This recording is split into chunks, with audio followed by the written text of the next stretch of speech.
राधे कृष्णा। जय बोलो राधा रानी की जय। जय बोलो श्री कृष्ण कन्हैया लाल की जय। जय बोलो वृंदावन धाम की जय। जय बोलो यमुना मैया की जय। जय बोलो गोवर्धन गिरिराज की जय। जय बोलो आज की आनंद की जय। जय बोलो आज की आशीर्वाद की जय। அழகான விரஜமண்டல பரிக்கிரமா. ஏன் அழகான அப்படின்னா ஒவ்வொன்றும் அழகாக இருக்குது. லீலை அழகு, அதுலேருந்து கிடைக்கக்கூடிய வாழ்க்கை பாடம் அழகு, அதை ஸ்மரிக்கிற நமக்கு கிடைக்கக்கூடிய சமாதானம் அழகு, அதில் நமக்கு கிடைக்கக்கூடிய கிருஷ்ண தியானம் அழகு. சுந்தரகாண்டத்துக்கு ஏன் சுந்தர காண்டம் அப்படின்னு பேர்னா எல்லாமே சுந்தரம். சுந்தரியான சீதையை பற்றி சொல்கிறது, லங்கையினுடைய சுந்தரத்தை சொல்கிறது. லங்கை அழகுதான் என்றைக்குமே. அந்த நிலப்பரப்பில் என்றைக்குமே மோசமானதாக எதுவுமே கிடையாது. ஆளக்கூடிய ராஜன் அதை பொறுத்து தான் அந்த நாடு மோசமானது இப்படியெல்லாம் சொல்லுவோம். இலங்கை ரொம்ப அழகான ஒரு நாடு, நிஜமாகவே பார்க்க வேண்டிய ஒரு ஊர். உலகம் முழுக்கவே எல்லா இடங்களுமே ஒரு அழகு. பாலைவனங்கள் ஒரு அழகு. நான் கல்ஃப் கண்ட்ரீஸில் பார்த்துருக்கேன். பாலைவனம் பிரமிப்பாக இருக்கும். பாலைவனம் அந்த மணல் சாண்ட் டியூன்னு சொல்லுவாள், அது மலை மாதிரி அப்படி குமிஞ்சிருக்கும், பிரமிப்பாக இருக்கும். சாதாரணமாக வீடு கட்டும் பொழுது மணல் குமிச்சு வச்சுருப்பா. அந்த மணலில் போய் நாங்கள் ஏறி குதித்து விளையாடுவோம். ஓரளவுக்கு தான் அதில் இருக்கும். ஒரு 8-10 அடி மணல் மேடு இருக்கும் வச்சுக்கோங்க. இதெல்லாம் காரில் போய் அப்படி மேலே ஏறி அப்படி திரும்புவா. ரொம்ப அழகாக இருக்கும். ஸோ நிலப்பரப்பில் எல்லாமே அழகு. அமேசான் காடு ஒரு அழகு, அண்டார்டிகா ஒரு அழகு, ஆர்டிக் ஒரு அழகு, மலை பிரதேசங்கள் ஒரு அழகு, பாலைவனங்கள் ஒரு அழகு, இந்த மார்ஷ் லேண்டு சொல்லுவா இல்லையா, சதுப்பு நிலம் அப்படியே சேர் சேராக இருக்கும். அந்த சதுப்பு நில காடுகள், மேங்க்ரோவ் ஃபாரஸ்ட், இந்த சதுப்பு நில காட்டினுடைய செடி இந்த சகதியில் தான் வளரும். அது ஒரு அழகு. இயற்கையில் அழகில்லாமல் எதுவுமே இல்லை. சிலது நமக்கு பிடிக்கிறது, சிலது நம்மளால் ஒத்துக்கொள்ள முடியல, சிலது நம்மளை பயமுறுத்துறது, சிலது மனிதர்களாலே ஒரு துக்கத்தை கொடுக்கறதுனால அந்த நிலப்பரப்பையே கெடுதல் அப்படின்னு சொல்கிறது ஒரு அழகு. இப்போ பாகிஸ்தான் ஊர் என்னமோ அழகுதான், ஆனால் அங்கே இருக்கிறவெல்லாம் பாரத தேசத்தினுடைய விரோதிகள். அதனாலே நமக்கு அந்த ஊரை பற்றி கேட்டாலே கோபம் வருது இல்லையா. மனிதர்கள்னாலே, அந்த நிலப்பரப்பு மேலே இல்லை, அந்த மனிதர்கள்னாலே ஒரு வெறுப்பு நமக்கு, அவர்களுடைய கயமைத்தனங்கள்னால. ஸோ எல்லாமே இங்கே அழகு. அதனால தான் சுந்தரமான ஸ்ரீலங்கா, அதுக்கு தான் இவ்வளோ பெரிய விளக்கம் கொடுத்தேன். சுந்தரம் அதுதான் இந்த விரஜ மண்டலம். கண்ணனோ புவன சுந்தரன். அப்போ எவ்வளோ அழகாக இருக்கும். அவனை எல்லாரும் ரசிப்பா. அவனே ரசித்த இடங்கள் அப்படின்னா அது எத்தனை அழகாக இருக்கும். எவ்வளோ ஜோராக இருக்கும். சின்ன குழந்தைகள்லாம் சில பொம்மையெல்லாம் வச்சு விளையாடும். அதுகள் அந்த பொம்மையை வச்சு விளையாடுறதை பார்த்தா நமக்கு ஆசையாக இருக்கும். அந்த பொம்மையை பார்த்தா ஏன்னு கேட்டால் அந்த பொம்மைக்கு அவ்வளோ ஒரு உயிரோட்டம் அவர்கள் கொடுத்துட்றா. அதனால் இந்த விரஜமண்டல பரிக்கிரமாவே ரொம்ப சுந்தரமானது. அதில் பகுலவனம் நம்ம பார்த்தோம். இந்த பகுலவனத்தில் மகாபிரபு வல்லபாச்சாரியாருடைய ஒரு பைட்டக் இருக்குது. அப்படி அது எத்தனாவது நம்பர்னு கண்டுபிடிச்சி சொல்லுங்கன்னு சொன்னான். பைட்டக் ஜீன் வேறு சொல்லுவா. ஏன்னா அவர் அமர்ந்து அனுபவித்த ஒரு இடம். அதனால் அந்த இடத்திற்கும் மரியாதை. எப்படி நம்ம ஸ்ரீ வைஷ்ணவ சம்பிரதாயத்தில் ஆச்சாரியர்களுடைய வீடெல்லாம் திருமாளிகை அப்படின்னு சொல்லுவாங்க. சிஷ்யர்கள் ஆச்சாரியர்களிடத்தில் சொல்லும் பொழுது அடியேனுடைய குடிலுக்கு வரணும். அதாவது எவ்வளோ பெரிய வீடு வச்சுருந்தாலும் அடியனுடைய குடிசைக்கு எழுந்துடணும். அதே ஆச்சாரியனுக்கு சாதாரண வீடாக இருக்கும், சைஸ் வைஸ், கம்ஃபர்டபுள் வைஸ். ஆனால் அது திருமாளிகை அப்படின்னு சொல்லுவாங்க. நான் பார்த்துருக்கேன் சில ஆச்சாரியர்கள் திருமாளிகை. முக்கியமாக ஸ்ரீரங்கம் பெரிய நம்பிகள் திருமாளிகை, அந்த வம்சத்தார் இன்னைக்கு அங்கே இருக்கான். பழைய கல் கட்டடம் தான், பெரிய மாடிஃபிகேஷன்லாம் ஒன்றுமே கிடையாது. அங்கே திருமாளிகை அந்த காலத்து ரோ ஹவுசஸ் தான் அது. அதே பெரிய நம்பிகள் வம்சத்தாருக்கு நல்ல பணக்கார சிஷ்யாலாம் உண்டு. ஆனால் அவள் வீட்டு திருமாளிகைன்னு சொல்ல மாட்டாள், குடிசைன்னு தான் சொல்லுவாள். ஏன்னா ஆச்சாரியன் இருக்கிற இடத்துல அவர் தெய்வ சிந்தனையோடு இருக்கிறதுனால, பகவத் விஷயங்கள் அனுபவத்தில் நிறைஞ்சிருக்கிறதுனால அது ஸ்ரீ பொருந்திய மாளிகை, அதனாலே திருமாளிகை. அந்த மாதிரி மகாபிரபு வல்லபாச்சாரியார், சைத்தன்ய மகாபிரபுன்னு சொல்லுவோம், இவரையும் மகாபிரபு வல்லபாச்சாரியார்னு சொல்லுவார். இதில் அப்பப்போ இந்த ரெண்டு சம்பிரதாயத்துக்காரர்களுக்குள்ள ஒரு முட்டிக்கும், அது அப்படி தான் வச்சுக்கோங்களேன். மகாத்மாக்களுக்குள்ள பிரச்சனை கிடையாது, சொல்கிறேன் விஷயத்தை. ஏன்னா நீ சமயத்தில் பிருந்தாவனம் இந்த பக்கம்லாம் போனேன்னு வச்சுக்கோங்களேன், சைத்தன்ய மகாபிரபுவுடைய ஃபாலோயர்ஸ் கூட போனேன்னா அவள் சில பேர் இந்த இடங்களெல்லாம் சொல்ல மாட்டா, காட்டி கொடுக்க மாட்டா, பக்கத்துலேயே இருந்தானா சொல்ல அப்படின்டுவா. சில பேர் இதுதான் மகாபிரபு வல்லபாச்சாரியருடைய பைட்டக் அப்படின்னு சொல்லுவாங்க, போர்டு எழுதி வச்சிருப்பா, சம்டைம்ஸ் மிஸ் ஆகிடுக்கலாம். 84 இடங்களில் மகாபிரபு வல்லபாச்சாரியர் உட்காந்து ஸ்ரீமத் பாகவதம் பாராயணம் பண்ணியிருக்கார் அப்படின்னு அவருக்கு அது ஒரு வழக்கம். கிருஷ்ணலீலா ஸ்தலங்களில் உட்காந்து பாகவதம் பாராயணம் பண்ணுறது.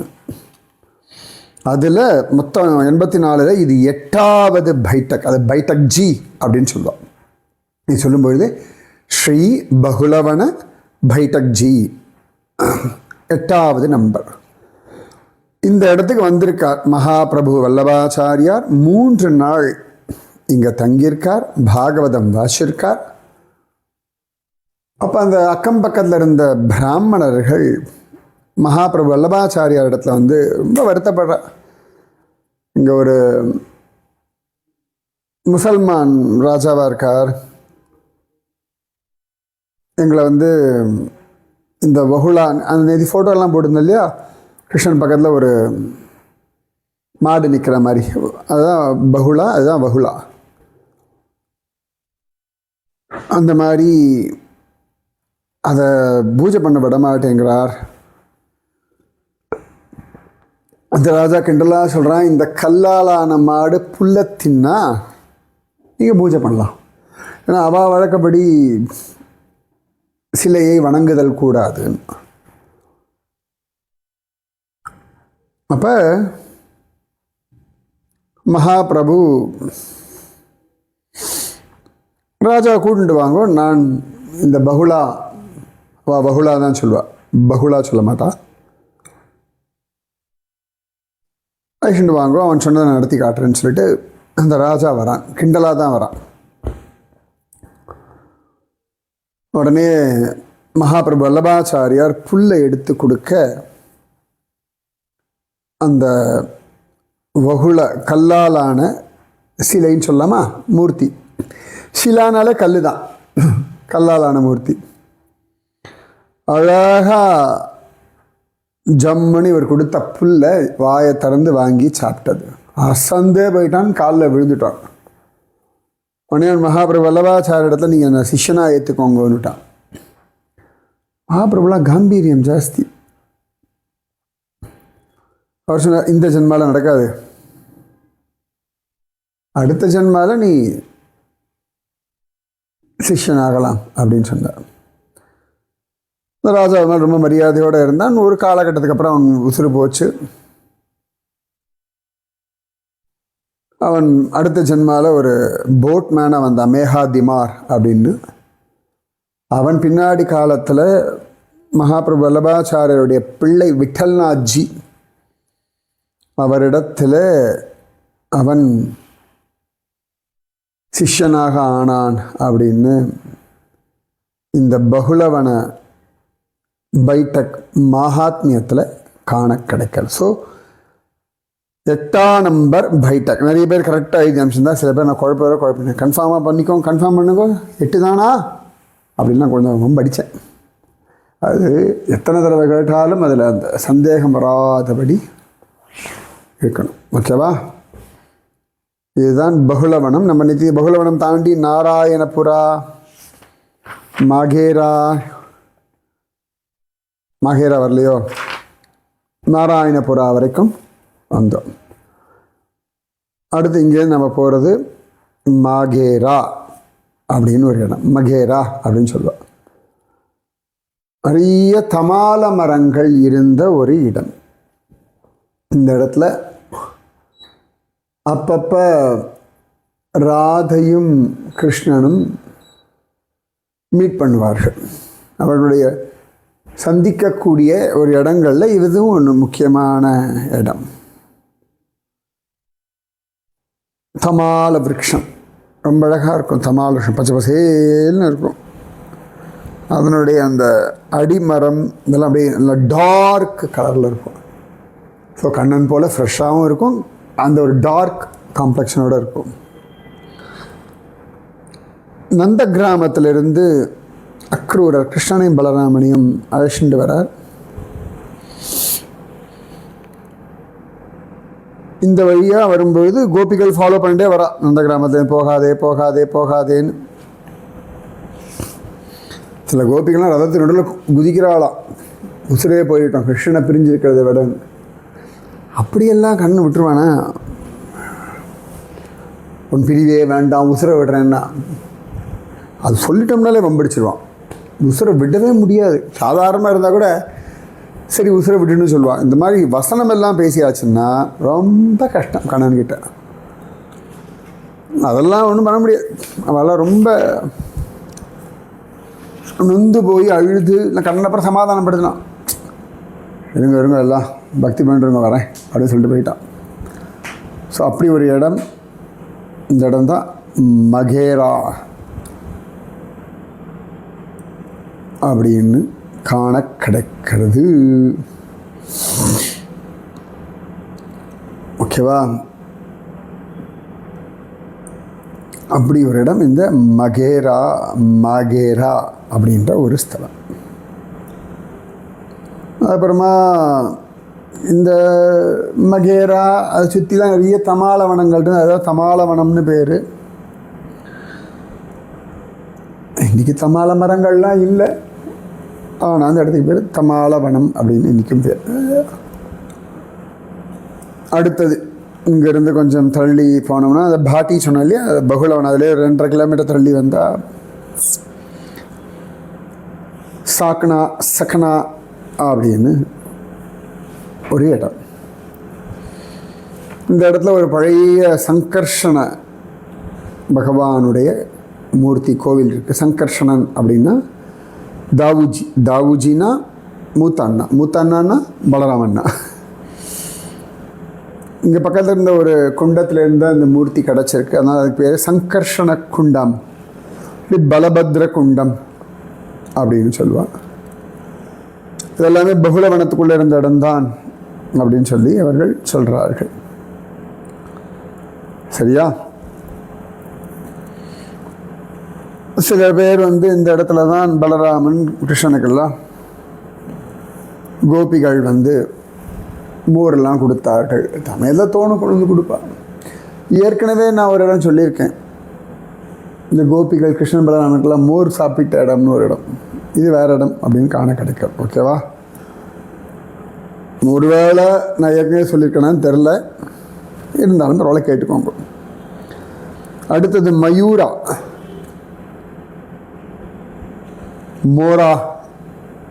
அப்படின்னு பேர். இதே மாதிரி முன்னாடி ஒரு இடம் சொல்லியிருக்கேன், எனக்கு தெரியும் இந்த இடம் சொல்லலை, இருந்தாலும் கண்டுபிடிச்சு பாருங்க. ஒரு நாள் ராதை கண்ணன்லாம் இங்கே உட்காந்துட்டுருக்கா. திடீர்னு எங்கேருந்தோ நூற்றுக்கணக்கான மயில்கள் வந்து அப்படி ஆட ஆரம்பிச்சுடுத்துகள். கண்ணனை பார்த்தோன்னா எல்லாத்துக்கும் ஆடணும்னு தோணும். அது ரொம்ப ஆடாத என்ன அப்படின்னு சொல்லுவோம்ல, இந்த கண்ணனை பார்த்தா எல்லாருக்கும் ஒரு ஆட்டம், ஒரு ஆம்பளை பொம்பளை மயில் மான் மழை வெயில் எல்லாத்துக்கும் ஒரு ஆட்டம் வரும். அப்போ அதையெல்லாம் ஆட ஆரம்பிச்சு கொடுத்தான். இப்போ பார்த்தோன்னா ராதைக்கும் கண்ணன் குஷியாகி அவர்களும் ஆட ஆரம்பிச்சுட்டான். நம்ம பர்சானாவில் ஒரு இடம் இருக்குது, மோர்குட்டீர் அப்படின்னு பேர். அது வேறு இது வேறு, ஓகேவா? அப்போ அவள் 2 பேரும் ஆட ஆரம்பிச்சிட்டா. கோபிகைகள்லாம் அதை பார்த்துட்டு அவளெல்லாம் கையை தட்டி ரசித்து மயங்கி போயிட்டான். மயூரம் அப்படின்னாலே மயில்னு தெரியும், அதே ஹிந்தியில் மோரா, அதுவும் மயில் தான் அர்த்தம். இங்கே அழகாக மயூர குண்டம்னு ஒரு காலத்து இருந்திருக்கு, இப்போலாம் இல்லை, திரும்பி வரட்டும், சரியா? அதனால் ஜோரான ராதா கிருஷ்ணர் மயில் நாட்டியம் ஆடின, மயில்களோடு நாட்டியம் ஆடின ஒரு ஸ்தலம் இந்த மோரா. அடுத்த ஒரு இடத்துக்கு பேர் தோஷ். தோஷ் அப்படின்னு சொல்லுவாங்க. தோஷ தோஷ சந்தோஷ சந்தோஷம், அது வரலையா தோஷ, இந்த ஊர் பேரே தோஷ. என்னடான்னா இங்கே வந்து கிருஷ்ணன் பலராமன்லாம் வந்து அழகாக மாடுகள்லாம் மேய்ச்சுட்டு ஜாலியாக விளையாடி ஜம்முன்னு அந்த பக்கத்துக்கு குளத்தில் குளித்து பாட்டு பாடி டான்ஸ் ஆடி நல்லா சாப்பாடெலாம் சாப்பிட்டு ஒரே சந்தோஷமாகிடுவாளாம். அதனாலே இந்த இடத்துக்கு பேர் தோஷ் அப்படின்னு பேர். தோஷம் சந்தோஷம். இது வந்து இந்த ராதாராயணோட அப்பா சொன்ன வசதின்னு ஒரு இடம். நம்ம ரிஷபான தேவர் இப்போ எப்படி நந்தகோபர் வந்து சட்டிகரா சகடீகரா அங்கே செட்டப் பண்ண மாதிரி ரிஷபானு தேவர் தனக்காக வச்சுருந்த பர்சானா போடுற முன்னாடி அவர் இருந்த இடம் வசதி. அது பக்கத்தில் தான் இந்த தோஷா இந்த இடம் இருக்குது. ஒரு 3 கிலோமீட்டர் இதுலேருந்து மயூரா மோராலேருந்து. இன்னொரு விஷயம் சொல்லுவாள், கிருஷ்ணனோட ஒரு ஃப்ரெண்டு பேரான், அவன் பேர் தோஷா. தோசை இல்லை, தோஷம் இல்லை, தோஷா, சரியா? சந்தோஷம், அதான் அந்த தோஷா. கிருஷ்ணனோட வெரி க்ளோஸ் ஃப்ரெண்டு தோஷான்னு பேர். அவன் இங்கே இருந்தான், அதனாலே இந்த கிராமத்துக்கு தோஷான்னு பேர் அப்படின்னு சொல்லுவாள். இந்த தோஷா வந்து ஃபஸ்ட் கிளாஸ் டான்ஸரான். ஸோ சமயத்தில் வந்து பகவான் கிருஷ்ணன் வந்து இவங்கிட்ட வந்து டே டான்ஸ் சொல்லி கொடுறா, நீ ரொம்ப அழகாக ஆடுறடா அப்படின்னு சொல்ல, இவன்கிட்ட கண்ணன் டான்ஸ் கற்றுண்டான், பரதநாட்டியம் இதெல்லாம் கற்றுண்டான் அப்படின்னும் லோக்கலில் இருக்கவா சொல்கிறான். ஸோ தோஷா, இனிமேல் ஜாலியாக டான்ஸ்லாம் ஆடினா இந்த தோஷாவை நினச்சிக்கோங்க. கண்ணனுக்கு போய் ஒருத்தன் சொல்லித்தரணுமாண்ணா, அவனுக்கு ஒரு ஆசை இருந்திருக்கும், அவனுடைய ஆசையை நிறைவேற்றுவதற்காக இவன் ஆடுறான். கண்ணனோட ஆட்டத்தை காணத்தில்லை அம்பலத்து இறைவனும் தன் ஆடலை விட்டு வந்தான் அப்படின்னு சொல்லுவாள். இவனுக்கு தெரியாதா? குடக்கூத்தன் பக்தாளுக்காக எல்லாம் தெரிந்தும் எதுவும் தெரியாதது போல நடிக்கக்கூடிய கப்பட்ட நாடக வேஷதாரி. சரியோ? ஸோ மீதி விஷயம் நாளைக்கு. நம்ம இன்றைக்கி என்னெல்லாம் பார்த்தோம்? பகுலவனத்தினுடைய பைட்டக் அதை பார்த்தோம், அப்புறமா மகேரா அது பார்த்தோம், கமாலவனம், சகனா, மயூரா, தோஷா. மீதி விஷயம் நாளைக்கு. ராதே கிருஷ்ணா, ராதே கிருஷ்ணா, கிருஷ்ணா ராதே, ராதே கிருஷ்ணா, कृष्ण राधे राधे कृष्ण कृष्ण राधे राधे कृष्ण कृष्ण राधे। जय बोलो राधा रानी की जय। जय बोलो श्री कृष्ण कन्हैया लाल की जय। जय बोलो वृंदावन धाम की जय। जय बोलो यमुना मैया की जय। जय बोलो आज की आनंद की जय। राधे कृष्णा। जय बोलो आज की आशीर्वाद की जय। राधे कृष्णा।